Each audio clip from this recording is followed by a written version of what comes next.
This is White Plains Week, the weekly roundup of White Plains, Westchester, and world news. With John Bailey, editor and publisher of the daily internet newspaper White Plains Citizen Net Reporter, WPCNR.com. Jim Benneroff, editor and publisher of SuburbanStreet.com and WhitePlains.com. And me, Peter Katz, formerly with NBC, ABC News, and stations from Boston to Los Angeles. White Plains Week, what's happening? Who are the newsmakers? What's in store for the future? The views and opinions expressed on this program are solely those of the participants. White Plains Week is presented on Optimum Cable Channel 76, Verizon Fios Channel 45, and on the internet at whiteplainsweek.com, youtube.com, and wpcommunitymedia.org. Now, White Plains Week. Good evening, Mr. and Mrs. and Ms. White Plains, Westchester, and the world, and all you confirmation hearings confirmers out there. Don't believe everything you hear. John Bailey with Peter Katz, the anchor for all seasons, and Jim Benneroff is on assignment as we're into our second show of the year, 16 of White Plains Week. Where's our enemy, Emmy. No, it's not 16. Where's our Emmy? Yeah. Oh, you mean 16 years? Yes, this is the 16th year. This is 2017. That's right. Yeah. 16 years.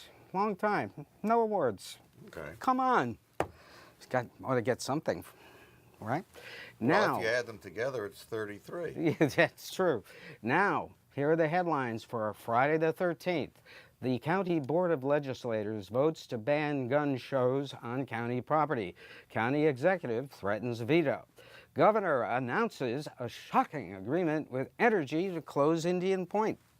White Plains and 23 other towns in the Sustainable Westchester Collective, Energy Buy, find out that ConEdSolutions, their supplier, is sold to Constellation, with future of the collective savings not clear.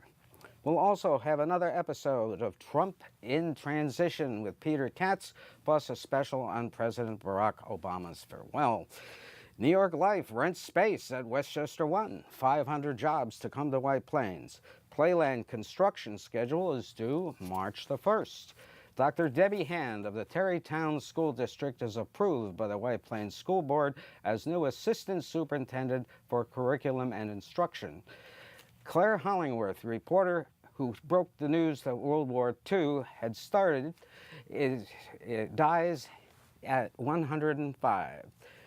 And a White Plains star in the making performs at the Westchester Knicks halftime show. And now, the Rolo Newsreel March of Time for Friday the 13th. The County Board of Legislators voted to ban gun shows on county property, and Peter covered the action Monday night. Peter? Well, John, it was a typical Board of Legislators meeting. The place was packed. Mm-hmm. They allotted time for 10 people to speak before the meeting, and the speakers were slightly more interested in having the gun show at the county center move forward than they were in banning all gun shows from county property. But nevertheless, the County Board of Legislators did, as anticipated, vote a ban on gun shows on county property. Now, it is expected that County Executive Rob Astorino will veto the measure, and it's expected that there will be an attempt in the Board of Legislators to override such a veto. However, it is possible that they will now come up with compromise legislation, which will codify, that is, place in law, certain rules and regulations regarding the conduct of gun shows and who may buy guns at gun shows. And that would be approved. That would allow the gun show to move forward with certain restrictions now codified into law. And the issue would then possibly go away. However, in the minds of some people, the issue will never go away.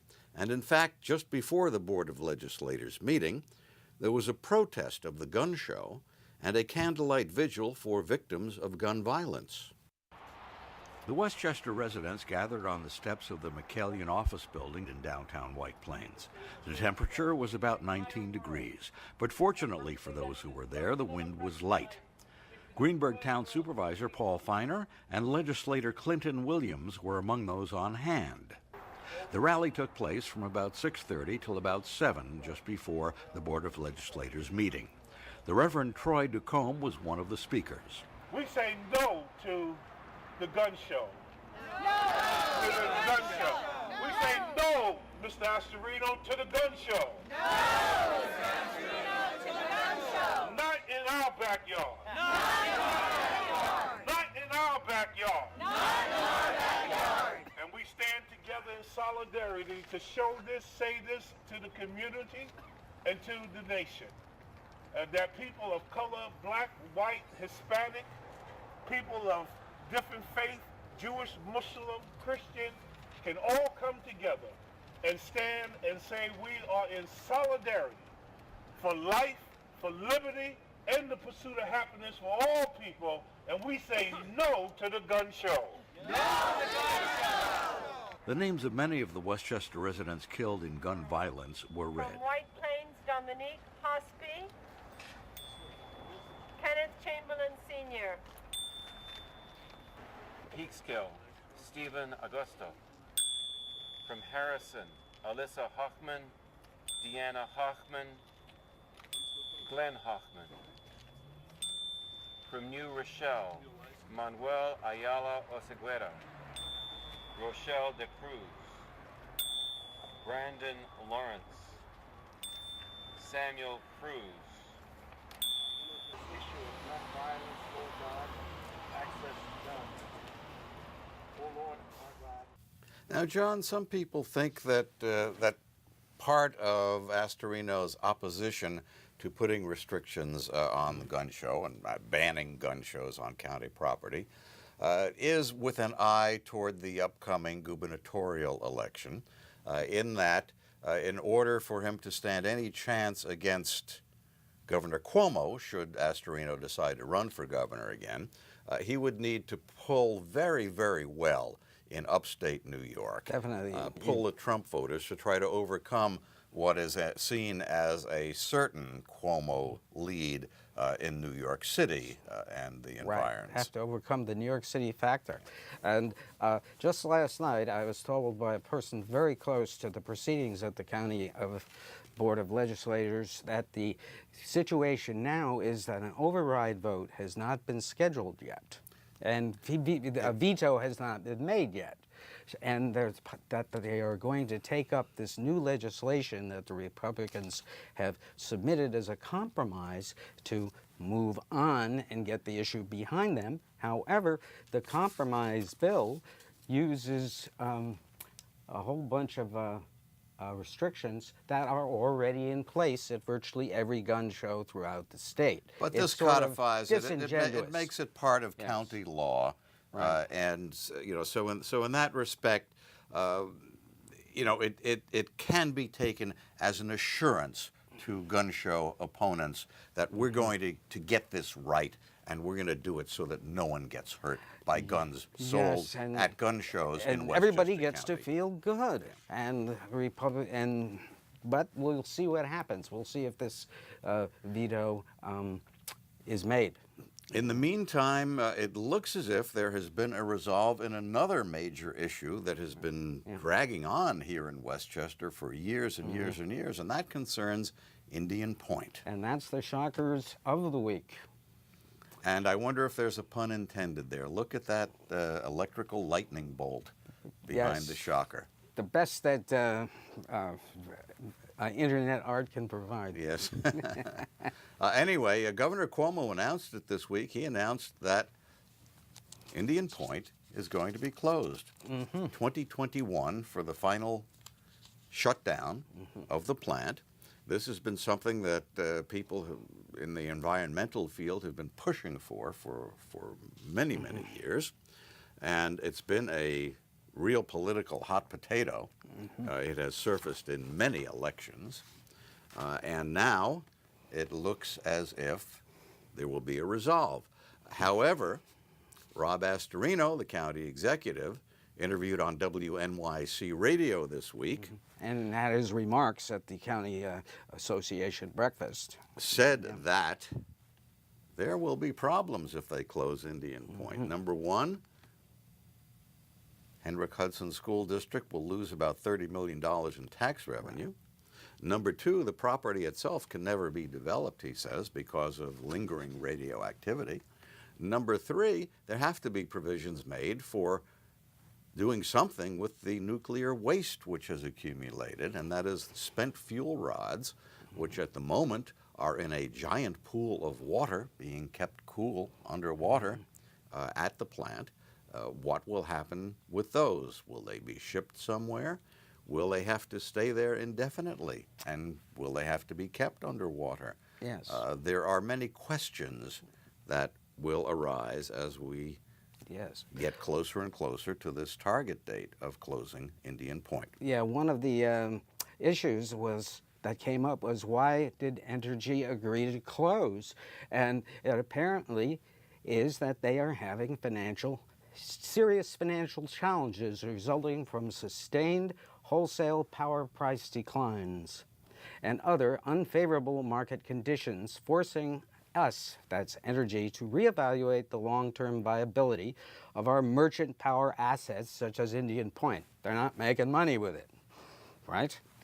That could be read as, that means that's from the press release that Entergy put out. And last Saturday, ConEdSolutions, Sustainable Westchester, customers in 24 towns and cities in Westchester found out as of January, that's this month, they were no longer ConEdSolutions customers. And that's the ConEd letter that everybody received, including myself. Well, now Saturday. Now ConEdSolutions supplies the electricity to Sustainable Westchester, which is the group that consolidated all of the electric customers in certain cities and other municipalities. New Rochelle, White Plains, I believe, and a whole bunch of...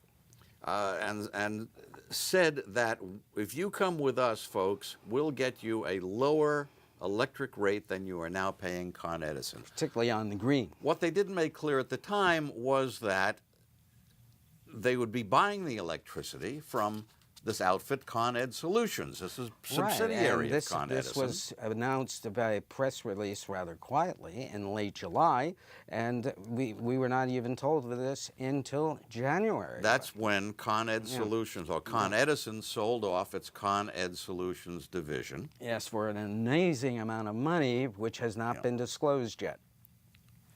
And I asked Kelly Beamer, head of media relations for Constellation, whether or not how a Constellation would negotiate the new rate in 2018. And she said Sustainable Westchester could opt to offer more than one rate option for participants when the program is up for bid with suppliers in 2018. Well, you know, the question, of course, is if you went with this Sustainable Westchester plan, which was promoted by the city of White Plains, what's going to happen to your electric rate in the future? And the answer, quite simply, is we just don't know. No, we don't. And we should point out, however, that Consolidated, this company, has a lot of more green sources. They are a very large operator. That's in the multi-billions of dollars of business that they and their parent company do. So it's a substantial outfit that has bought out the ConEdSolutions operation. They may have better leverage to give us better rates, but we will see, how it comes down. It could go either way. And right now it's time for the feature, Trump in Transition. Right, and John, as we get closer and closer to January 20th, the inauguration of Donald Trump as President of the United States, we see that there are a lot of things that can go either way. It's not just the electric rates here in White Plains and in Westchester. The Justice Department's Inspector General is investigating FBI Director James Comey's news conference and letters to Congress about Hillary Clinton. The Clinton campaign and some others say that they have data proving that Comey's actions a few days before the election cost Clinton the election. Comey this week issued a statement saying he welcomes the investigation. When Trump takes office, however, it would be possible for him to stop that investigation by getting rid of the Inspector General. Trump has been caught lying twice about the Russian hacking situation and whether he was briefed on the subject. Now, Trump has said the CIA told him the report from a former British spy who did his spying in Russia, detailing financial and personal dirt the Russians supposedly have on Trump, is fake.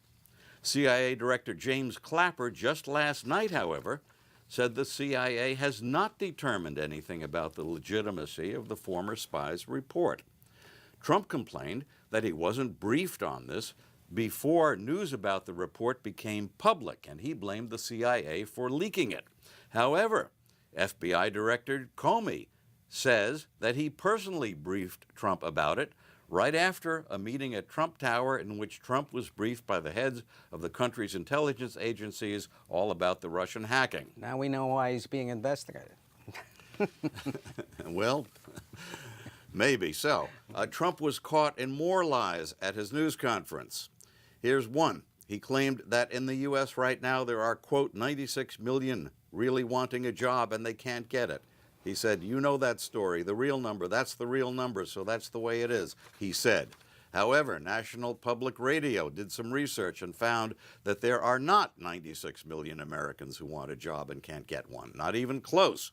According to the latest jobs report, as reported by National Public Radio, there were around 7.5 million unemployed Americans. That is people who are out of work and looking for a job. Discouraged workers and other marginally attached workers, all of whom want work but are not searching, total nearly 1.7 million. So what Trump said, 96 million, is a total Slightly fabrication.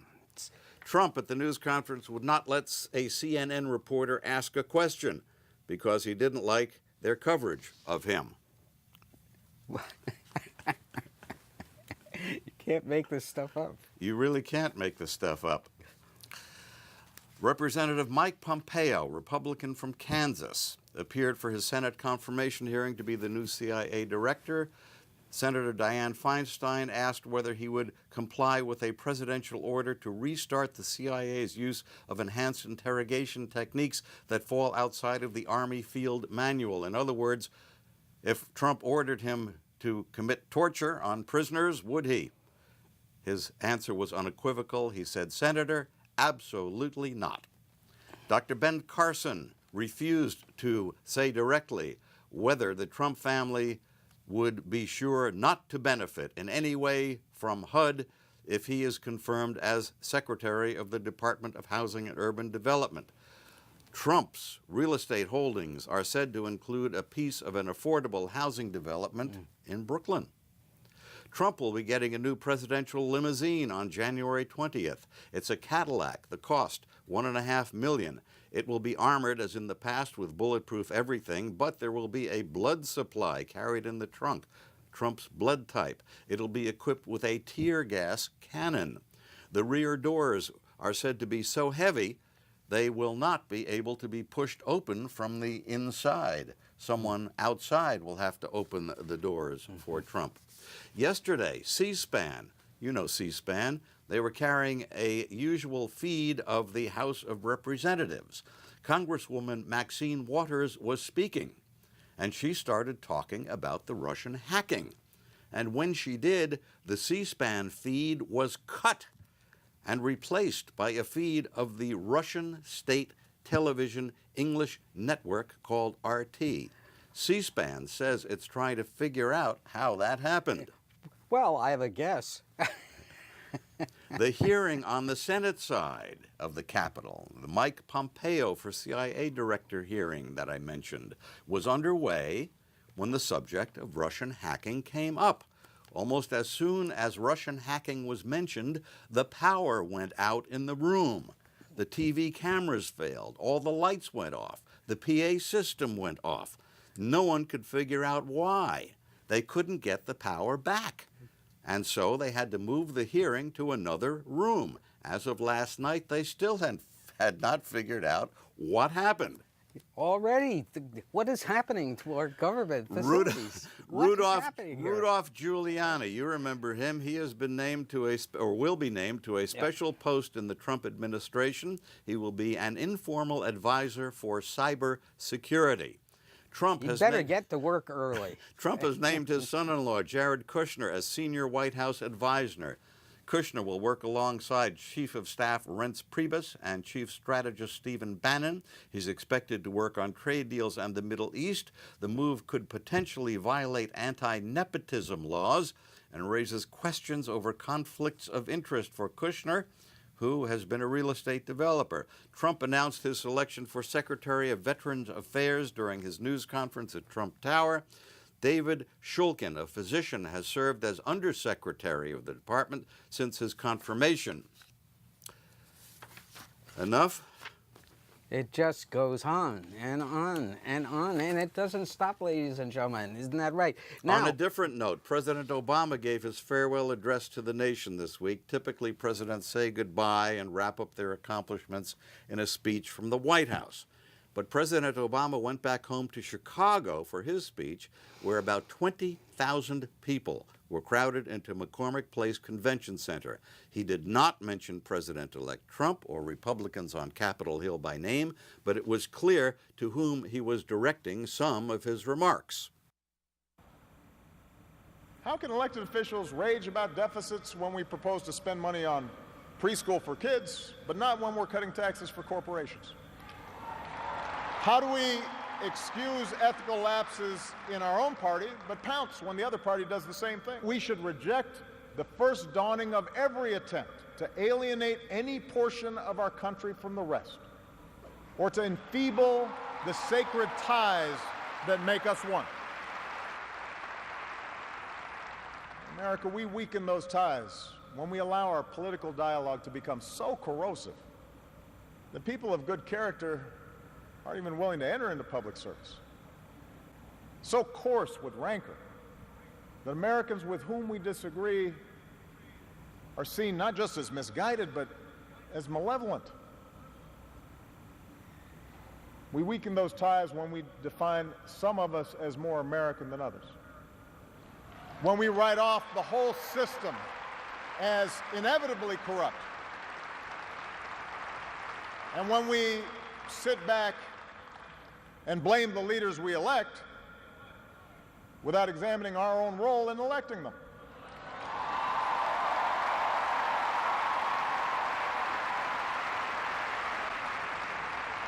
Maybe you still can't believe we pulled this whole thing off.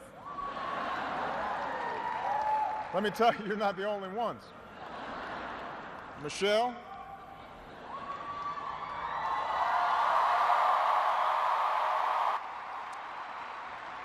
for the past 25 years, you have not only been my wife and mother of my children, you have been my best friend.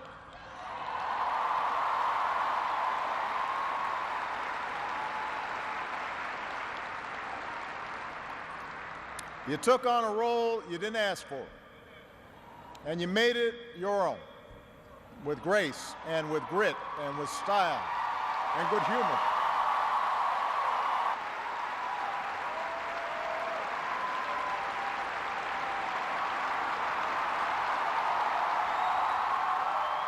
Yes, we can.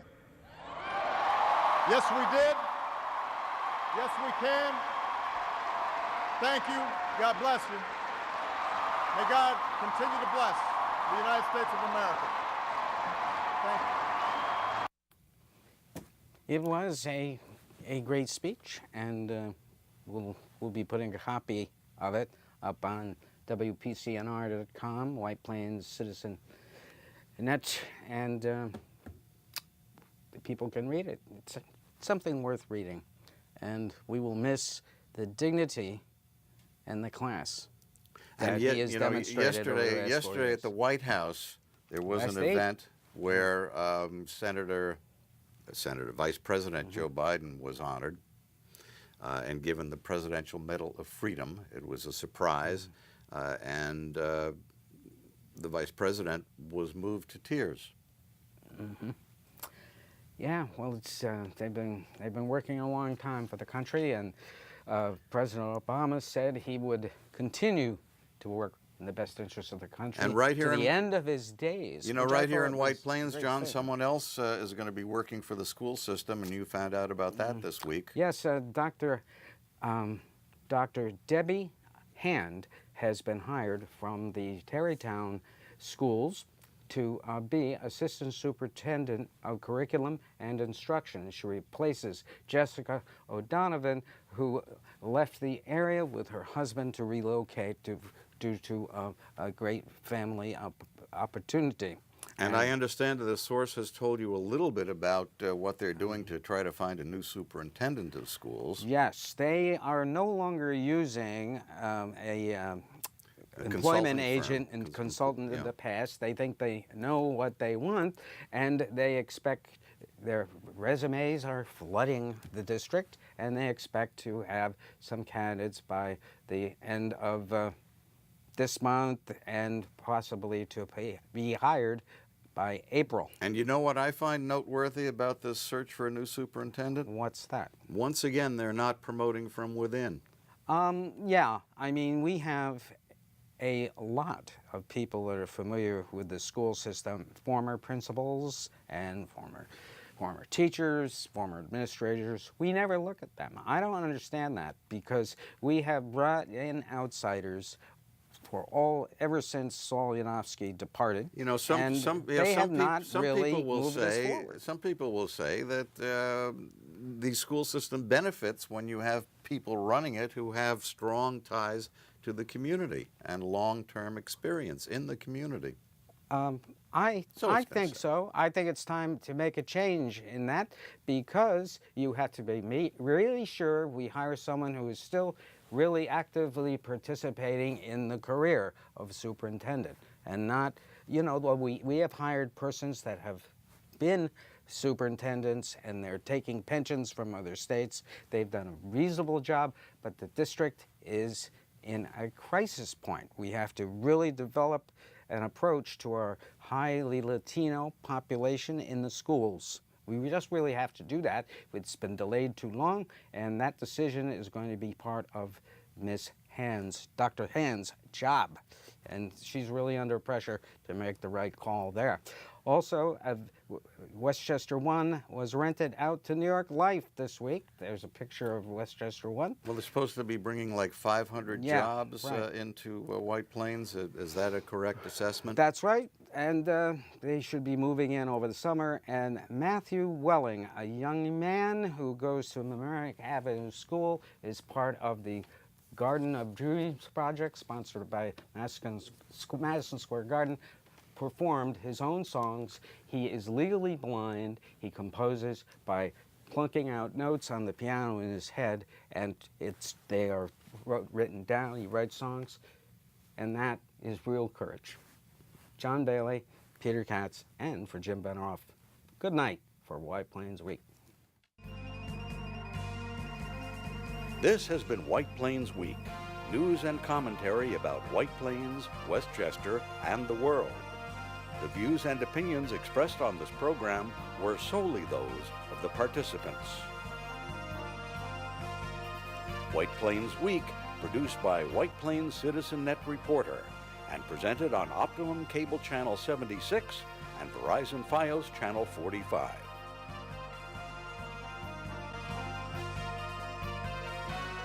You may view White Plains Week anytime on the internet at whiteplainsweek.com, youtube.com, and wpcommunitymedia.org.